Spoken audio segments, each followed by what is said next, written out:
Euh, Bien-aimés dans le Seigneur,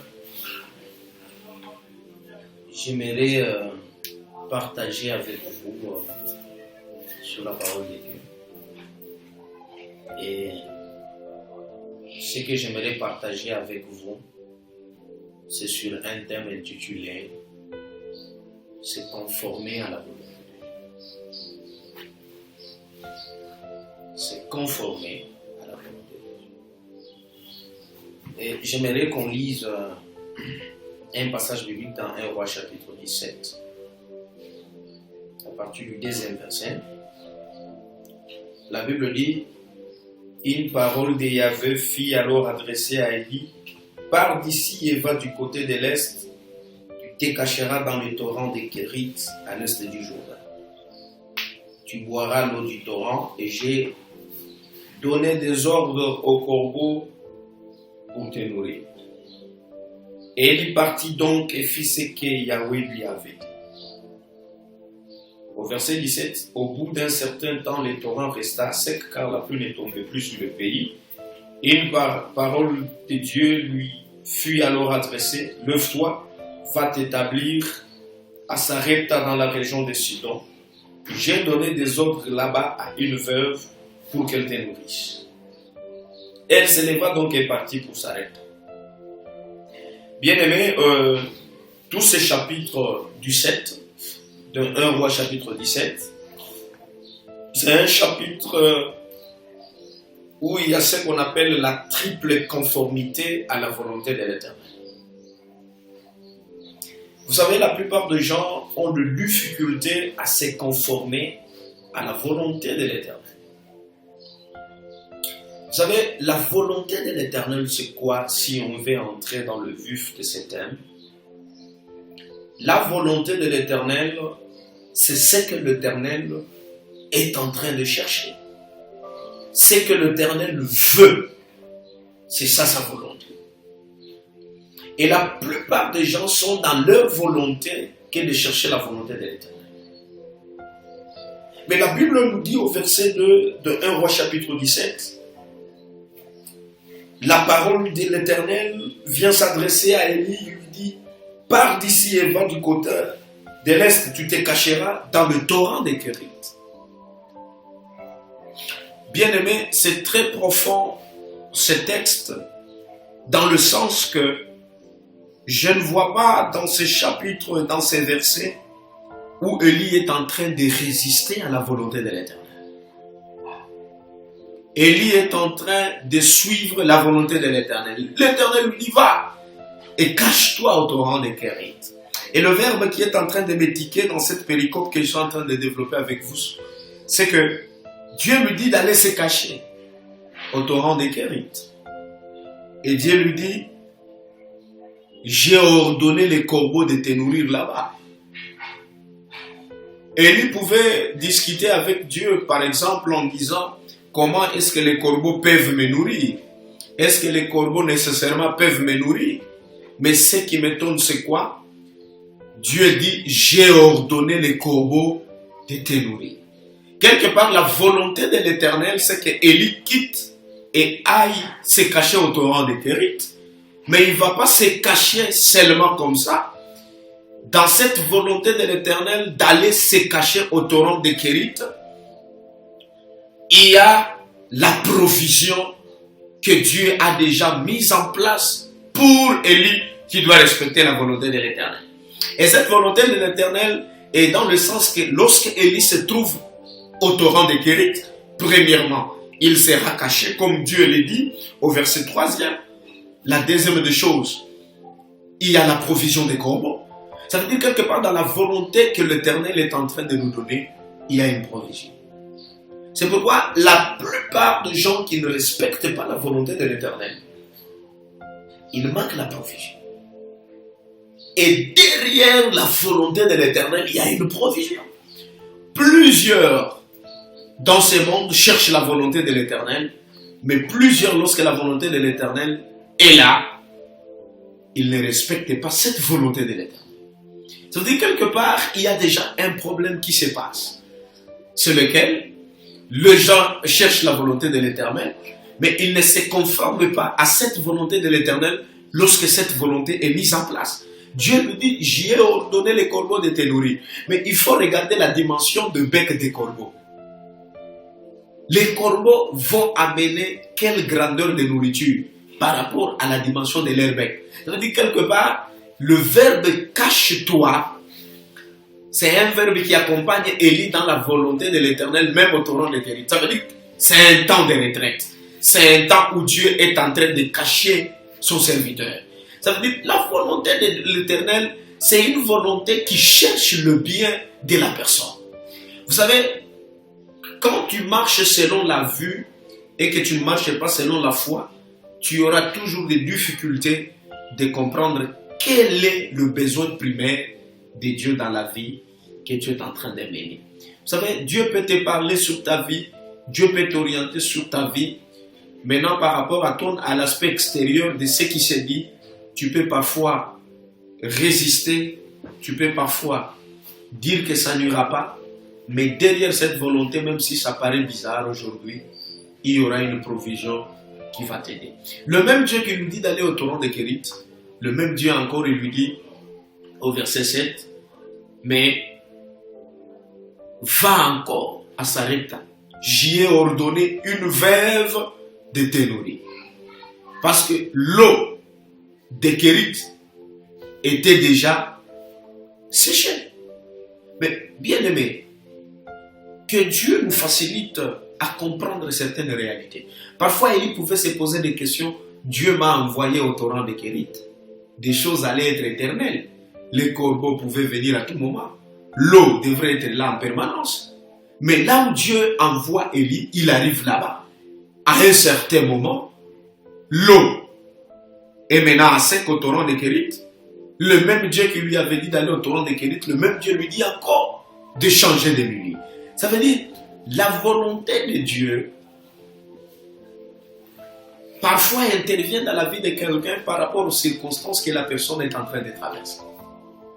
Nous avons de temps où Dieu fait des choses pour notre bien, mais sans le savoir.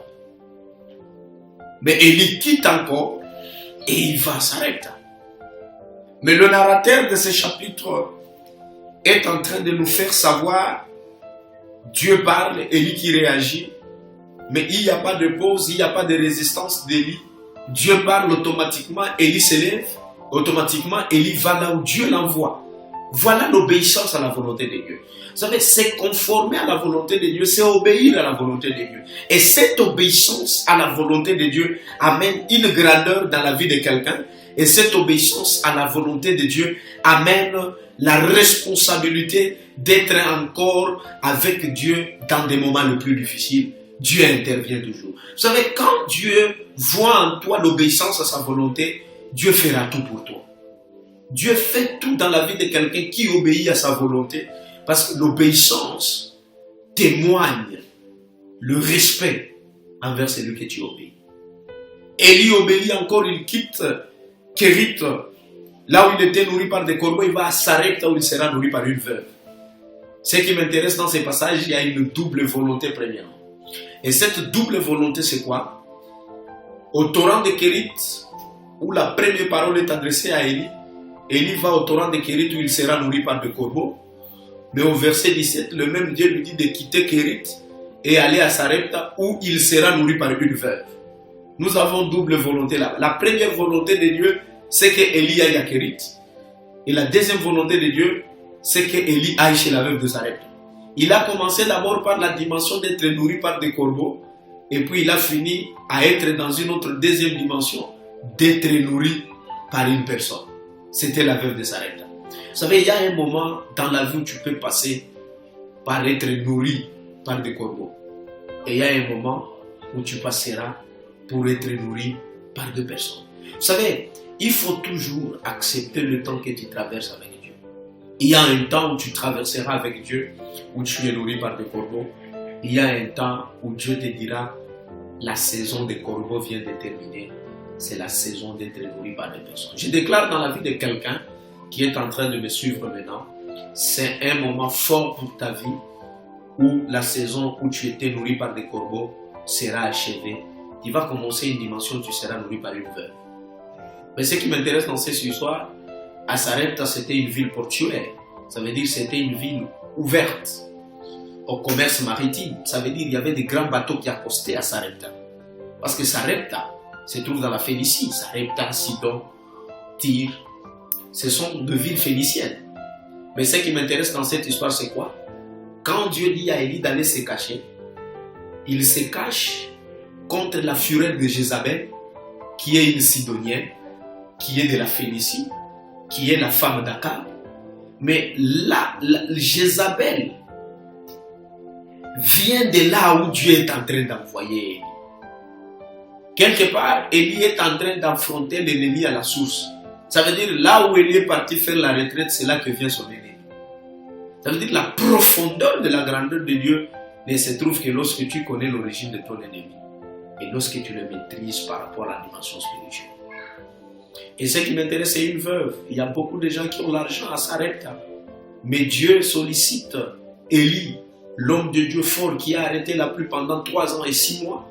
Dieu l'envoie chez une veuve qui n'a rien et qui trouve la veuve en train de ramasser le bois. Où elle dit, je ramasse 2 bois. Et quand je vais ramasser 2 bois, qu'est-ce qui va se passer? Je ramasse 2 bois. Nous allons préparer le peu qui reste de farine et d'huile. Nous allons mourir. Moi et mon enfant, on mange et puis on meurt. Mais Élie lui dit, va d'abord me préparer la nourriture à moi. Et l'huile et la farine dans ta maison ne cesseront point, ne manqueront point. Ce qui m'intéresse aussi, la triple volonté dans ces passages, c'est la veuve de Sarepta qui obéit à Élie. Dans une dimension de la révélation, vous devez comprendre quelque chose. C'est que Élie, il a commencé par obéir Dieu. Et par après, la veuve de Sarepta parvient aussi à obéir Élie. Vous savez, si tu veux que les gens t'obéissent, que la nature, que les lois de la nature commencent à te respecter, tu dois commencer par respecter l'Éternel. C'est parce que Élie était en conformité à la volonté de l'Éternel que la veuve de Sarepta a obéi la parole d'Élie. Quand tu veux que les gens obéissent ta parole, tu dois commencer d'abord à obéir la parole de l'Éternel dans ta vie. Qu'est-ce que Dieu dans ta vie? Qu'est-ce que Dieu dit dans ta vie? Qu'est-ce qu'il fait dans ta vie? Qu'est-ce qu'il t'a déjà dit? Et qu'est-ce que tu as déjà fait dans ta vie par rapport à ce que l'Éternel est en train de te dire? Mais Dieu envoie l'homme de Dieu à Sarepta, chez une veuve qui n'a rien. Mais quelqu'un peut se lamenter en disant, vous savez, le moment que je suis en train de traverser, c'est un moment difficile. C'est un moment de épreuves. Pourquoi je suis un homme de Dieu? J'ai pris beaucoup. J'ai guéri. J'ai pris, je parle en langue. Je prophétise. J'ai fait 38 ans. J'ai fait 30 ans dans le ministère. Ça fait longtemps que je suis dans l'œuvre de Dieu, mais rien ne se passe. Pourquoi Dieu ne m'envoie que des gens qui n'ont rien?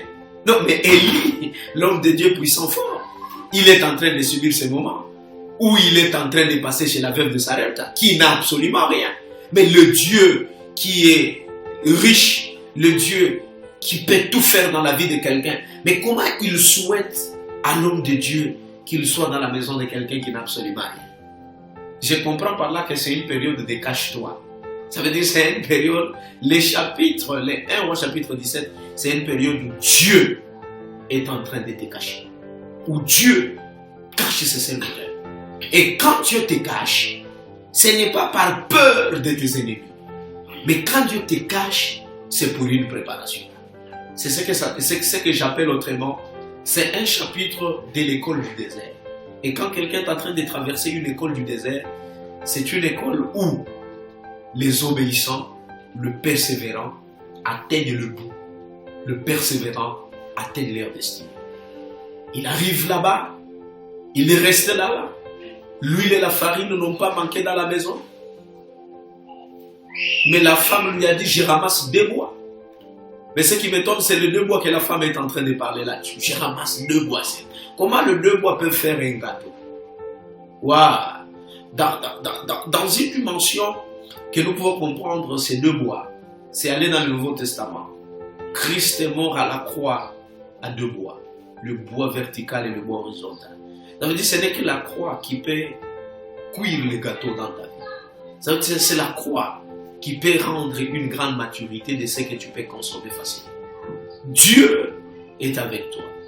Dieu, il intervient dans des circonstances. Vous savez, parfois il y a des gens qui pleurnichent, qui gémissent par rapport, ils sont en train de gémir par rapport aux situations qu'ils sont en train de traverser. Mais sans oublier que Salomon appelle Dieu en Ecclésiaste qu'il est le maître de temps et des circonstances. Ça veut dire c'est lui qui maîtrise le temps et les circonstances, parce que le temps n'est qu'une goutte dans l'éternité. Mais ce qui m'étonne, c'est quoi? Dans cette volonté de l'Éternel, il y a le fils de la veuve de Sarepta qui va mourir. Au moment que Élie est là, c'est Dieu qui envoie Élie à la maison de la veuve de Sarepta. Vous savez, cette période où l'Église est en train de traverser, il y a un peu l'avilissement de mœurs spirituelles. Ça veut dire quoi? Nous voyons des serviteurs de Dieu, des pasteurs, des prophètes, des évangélistes, des hommes de Dieu qui se choisissent des maisons et ils doivent partir. Moi, je dois seulement aller dans telle maison, je ne peux pas aller dans telle maison. Moi, j'irai dans telle maison parce qu'on me donne ça. Moi, j'irai dans telle maison parce qu'on m'offre parfois les sucrés. Alors, il y a des maisons de veuves de Sarepta, quelque part, dans nos milieux dans lesquels nous vivons. Mais nous ne voulons pas visiter ces milieux. Mais vous savez, ne choisissez pas l'endroit où vous devez aller parce qu'il y a un avantage. Mais allez là où Dieu est en train de choisir.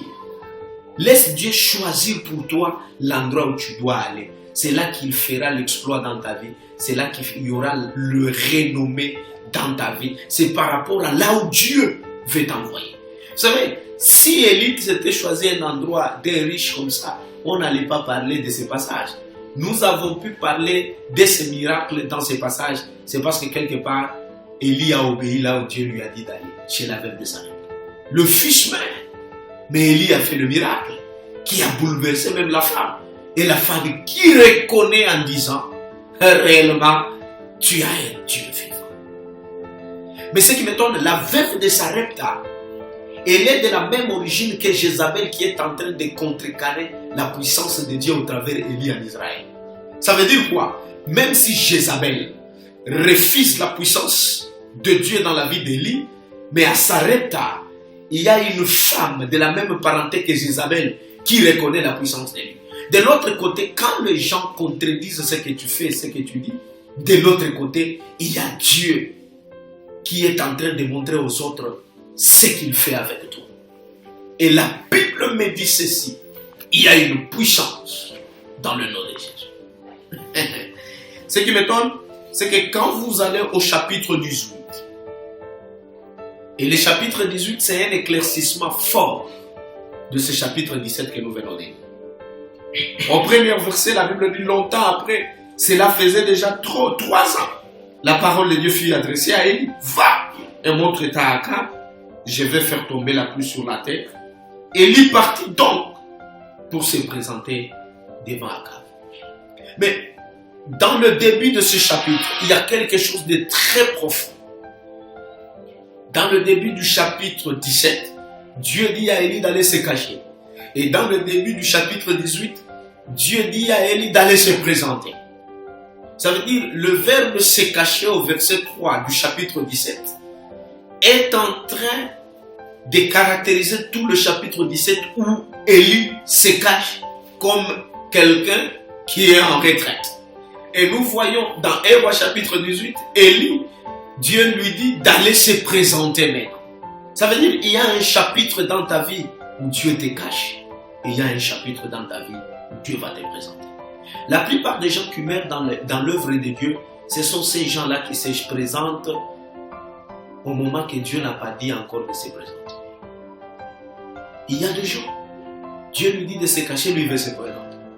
Il meurt précocement. Il y a des gens, Dieu lui dit de se présenter, lui va se cacher. Il perd sa destinée. Respecte la parole de Dieu l'éternel. Quand Dieu te dit de te cacher, il te prépare. Tu es dans une école du désert, ou dans cette école du désert, tu peux être nourri par des corbeaux, mais tu sers Dieu, Dieu te connaît. Mais ce monsieur qui a été nourri par des corbeaux dans 1 Roi chapitre 17, il a arrêté la pluie. Il a parlé, Dieu a obéi. Il a arrêté la pluie. Et par après, il est nourri par la veuve de Sarepta. Dans ces miettes qui se trouvaient dans la maison de la veuve de Sarepta, il a obéi parce que c'est Dieu qui l'a dit. Malgré lui, il a obéi. Il n'a pas dit je suis un grand homme de Dieu, je fais des miracles. Je ne peux pas vivre comme ça. Je ne peux pas rester comme ça. Et si c'était aujourd'hui, quelqu'un t'a envoyé chez une veuve de Sarepta, il peut commencer à dire à Dieu, est-ce que Dieu, je vais manger quoi? Je suis un homme de Dieu. Si j'allais dans cette maison, cette veuve-là, elle n'a pas de mari. Les gens vont dire peut-être que je deviens son mari. Vous savez, les gens cherchent toujours des justifications au moment que Dieu veut l'amener quelque part. Vous savez, Jésus n'est pas parti de gloire en gloire. Quand la Bible dit nous irons de gloire en gloire, ce n'est pas dans l'élévation comme on l'a toujours prêché, mais c'est dans la sainteté. Mais quand Jésus est venu sur la terre, dans Éphésiens chapitre 2, la Bible dit, il n'a pas regardé sa forme, la forme de Dieu, comme une proie arrachée, son égalité avec Dieu comme une proie arrachée. Mais il s'est humilié jusqu'à mourir à la croix. C'est alors que l'Éternel l'a souverainement élevé et il a reçu le nom au-dessus de tous les noms. Mais avant qu'il soit élevé au-dessus de tous les noms en passant par la croix, il a d'abord pris la forme de serviteur et puis il s'est humilié. Ça veut dire que Jésus n'est pas allé de gloire en gloire, mais il est allé de l'abaissement à la gloire. Ça veut dire, même Élie, dans ces deux chapitres, au chapitre 17, il va dans l'abaissement où il se cache, et au chapitre 18, il va dans une dimension où Dieu va le présenter. Et quand il va se présenter, il lui dit, va chez Akab. Automatiquement, c'est le roi. Il y a le contraste théologique entre ces deux chapitres. Mais au chapitre 17, Dieu lui dit, va chez la veuve de Sarepta qui n'a absolument rien. Ça veut dire quand on se cache, Dieu parfois nous prive de nos matériels en vue de nous former, afin que dans le chapitre 18, on se présente devant le roi. Quand on se cache, on ne se cache pas chez le roi. On se cache chez les gens qui n'ont rien. Mais quand Dieu nous présente, il nous présente chez les gens qui ont quelque chose. Quand on va se présenter chez le roi Akab, on va exposer ce à quoi Dieu nous a caché dans le chapitre 17. Dieu est puissant, Dieu est fort dans la vie de quelqu'un. Il y a le deux chapitres qui est quelque chose de primordial dans la vie de quelqu'un. J'aimerais dire à quelqu'un, la conformité à la volonté de Dieu, c'est la base de la vie chrétienne. Nous avons des gens aujourd'hui qui écoutent la parole mais qui ne mettent pas en pratique la parole. Ça, vous ne respectez pas la volonté de Dieu. Laisse Dieu te dire ce qu'il doit te dire parce qu'il maîtrise le temps et les circonstances. Laisse Dieu te donner la dimension que tu es en train de préférer dans la vie. Bien-aimés, soyez bénis par cette parole. Que Dieu vous bénisse.